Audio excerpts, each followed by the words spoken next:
Hello guys, ಇವತ್ತು ನಾವು ಪನ್ನೀರ್ ಮಂಚೂರಿ ಹೇಗೆ ಮಾಡೋದು ಅಂತ ನೋಡ್ಕೊಂಡು ಬರೋಣ. ಮೊದಲಿಗೆ ಒಂದು 200 ಗ್ರಾಮ್ ಆಗುವಷ್ಟು ಪನ್ನೀರನ್ನು ಕ್ಯೂಬ್ ರೀತಿ ಕಟ್ ಮಾಡ್ಕೋತಾ ಇದ್ದೀನಿ. ಇವಾಗ ಒಂದು ಬೌಲ್ ತಗೊಂಡಿದ್ದೀನಿ. ಇದಕ್ಕೆ 2 ಚಮಚದಷ್ಟು ಮೈದಾ ಹಿಟ್ಟು ಹಾಕಿದ್ದೀನಿ. ಹಾಗೆ 2 ಚಮಚ ಕಾರ್ನ್ ಫ್ಲೋರ್ ಹಾಕಬೇಕು. 2 ಚಮಚದಷ್ಟು ಮೆಣಸಿನ ಹುಡಿ, ರುಚಿಗೆ ತಕ್ಕಷ್ಟು ಉಪ್ಪು, 2 ಚಮಚದಷ್ಟು ಕಬಾಬ್ ಪೌಡರ್, ಅರ್ಧ ಚಮಚ ಆಗುವಷ್ಟು ಜಿಂಜರ್ ಗಾರ್ಲಿಕ್ ಪೇಸ್ಟ್, ಅರ್ಧ ಚಮಚದಷ್ಟು ಗರಂ ಮಸಾಲ, 1 ಚಮಚ ಧನಿಯಾ ಪೌಡರ್ ಹಾಕಬೇಕು. ಇದನ್ನು ಒಂದು ಸಾರಿ ಚೆನ್ನಾಗಿ ಮಿಕ್ಸ್ ಮಾಡಿಕೊಂಡು ಇವಾಗ ಇದಕ್ಕೆ ಎಷ್ಟು ನೀರು ಬೇಕೋ ಅಷ್ಟು ನೀರನ್ನು ಹಾಕಿ ನೀಟಾಗಿ ಒಂದು ಸಾರಿ ಮಿಕ್ಸ್ ಮಾಡ್ಕೊಳ್ಳಿ. ಅಂದರೆ ಗಟ್ಟಿನೂ ಬೇಡ, ತೆಳ್ಳಗೂ ಬೇಡ.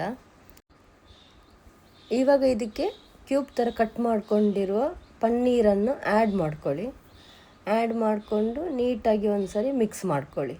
ಆಮೇಲೆ ಇದನ್ನು ಹಂಗೆ ಮಿಕ್ಸ್ ಆದಮೇಲೆ ಒಂದು 10 ರಿಂದ 15 ನಿಮಿಷ ತನಕ ಫ್ರಿಜ್ಜಲ್ಲಿಡಿ.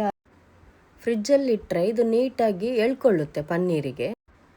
ಇವಾಗ ಸ್ಟವ್ ಹಚ್ಚಿಬಿಟ್ಟು ತವ ಇಟ್ಟಿದ್ದೀನಿ. ತವಕ್ಕೆ ಒಂದು 3 ಚಮಚದಷ್ಟು ಎಣ್ಣೆ ಹಾಕ್ಕೊಳ್ಳಿ ಪನ್ನೀರನ್ನು ಫ್ರೈ ಮಾಡ್ಕೊಳ್ಳೋಕ್ಕೆ.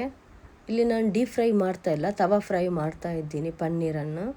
ಅಂದರೆ ಜಾಸ್ತಿ ಏನು ಎಣ್ಣೆ ಬೇಕಾಗಿಲ್ಲ ತವಾ ಫ್ರೈಗೆ ನಿಮಗೆ. ಇವಾಗ ಒಂದೊಂದನ್ನೇ ಇಟ್ಟು ಒಂದು ಸೈಡ್ ಫ್ರೈ ಆಗ್ತಾ ಬರ್ತಾ ಇದೆ. ಇನ್ನೊಂದು ಸೈಡ್ನು ಹಾಗೆ ಉಲ್ಟಾ ಮಾಡಿ ಹಾಕ್ತಾ ಇದ್ದೀನಿ ಕಾಯೋಕ್ಕೆ. ಇದು ಗೋಲ್ಡ್ ಬ್ರೌನ್ ಬಂದಿದೆ. ಇವಾಗ ಇಷ್ಟು ಸಾಕು ಫ್ರೈ. ಇವಾಗ ಇಲ್ಲಿ ನಾನ್ ಸ್ಟಿಕ್ ಒಂದು ಪಾತ್ರೆ ಇಟ್ಟಿದ್ದೀನಿ ಪನ್ನೀರ್ ಮಂಚೂರಿಯನ್ ಮಾಡೋಕ್ಕೆ. ಇದಕ್ಕೊಂದು 3 ರಿಂದ 4 ಚಮಚದಷ್ಟು ಎಣ್ಣೆ ಹಾಕ್ತಾ ಇದ್ದೀನಿ. ಎಣ್ಣೆ ಸ್ವಲ್ಪ ಬಿಸಿ ಆದಮೇಲೆ ಸಣ್ಣಗೆ ಹಚ್ಕೊಂಡಿರೋ ಗಾರ್ಲಿಕ್ಕನ್ನು ಹಾಕಿ. ಗಾರ್ಲಿಕ್ ಚೆನ್ನಾಗಿರುತ್ತೆ ಫ್ಲೇವರ್ಗೋಸ್ಕರ ಇದು ಹಾಕೋದು. ಇವಾಗ ಗಾರ್ಲಿಕ್ ಫ್ರೈ ಆಗ್ತಾ ಇದೆ. ಇವಾಗ ಕ್ಯೂಬ್ ಥರ ಕಟ್ ಮಾಡ್ಕೊಂಡಿರುವ ಒಂದು 3 ಆನಿಯನ್ ಹಾಕಿದ್ದೀನಿ ಇದಕ್ಕೆ. ಆನಿಯನ್ ಹಂಗೆ ಫ್ರೈ ಮಾಡ್ಕೊಳ್ಳಿ, ಜಾಸ್ತಿ ಏನು ಫ್ರೈ ಬೇಡ.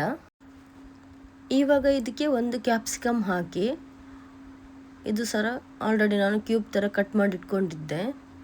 ಇದನ್ನು ಹಾಗೆ ಸ್ವಲ್ಪ ಎಣ್ಣೆಯಲ್ಲಿ ಬಾಡಿಸ್ಕೊಳ್ಳಿ. ಇವಾಗ ಇದಕ್ಕೆ ಒಂದು 3 ರಿಂದ 4 ಗ್ರೀನ್ ಚಿಲ್ಲಿ ಹಾಕಿದ್ದೇನೆ. ನಿಮಗೆ ಇನ್ನೂ ಖಾರ ಜಾಸ್ತಿ ಬೇಕಂದರೆ, ಅಂದರೆ ಸ್ಪೈಸಿ ಬೇಕಂದರೆ ಇನ್ನೊಂದು 2 ಹಸಿಮೆಣಸಿನ್ಕಾಯಿ ಜಾಸ್ತಿ ಹಾಕ್ಕೊಳ್ಳಿ. ರುಚಿಗೆ ತಕ್ಕಷ್ಟು ಉಪ್ಪು ಹಾಕಿದ್ದೀನಿ. ಇವಾಗ ಇದಕ್ಕೆ ಒಂದು 4 ಥರದ ಸಾಸ್ ಆ್ಯಡ್ ಮಾಡ್ಕೋತಾ ಇದ್ದೀನಿ. ನಾನು ಆಲ್ರೆಡಿ ಎಲ್ಲ ಮಾಡಿ ಇಟ್ಕೊಂಡಿದ್ದೀನಿ. Green chilli sauce, soya sauce, tomato sauce, red chilli sauce, ಇದು 4 ಆ್ಯಡ್ ಮಾಡಿ ಇಟ್ಕೊಂಡಿರೋದನ್ನ ಇದಕ್ಕೆ ಇವಾಗ ಹಾಕ್ತಾ ಇದ್ದೀನಿ. ಕೊನೆಯದಾಗಿ ಇವಾಗ ಫ್ರೈ ಮಾಡ್ಕೊಂಡಿರೋ ಪನ್ನೀರನ್ನು ಇದಕ್ಕೆ ಹಾಕಿ ಮಿಕ್ಸ್ ಮಾಡ್ಕೋತಾ ಇದ್ದೀನಿ. ಮಿಕ್ಸ್ ಎಲ್ಲ ಆದಮೇಲೆ ಫೈನಲಿ ಕೊತ್ತಂಬರಿ ಸೊಪ್ಪು ಆ್ಯಡ್ ಮಾಡ್ಕೋಬೇಕು ಗಾರ್ನಿಷ್ಗೆ. ಆಲ್ರೆಡಿ ಕಟ್ ಮಾಡಿ ಇಟ್ಕೊಂಡಿದ್ದೀನಿ. Ready to serve. Thank you.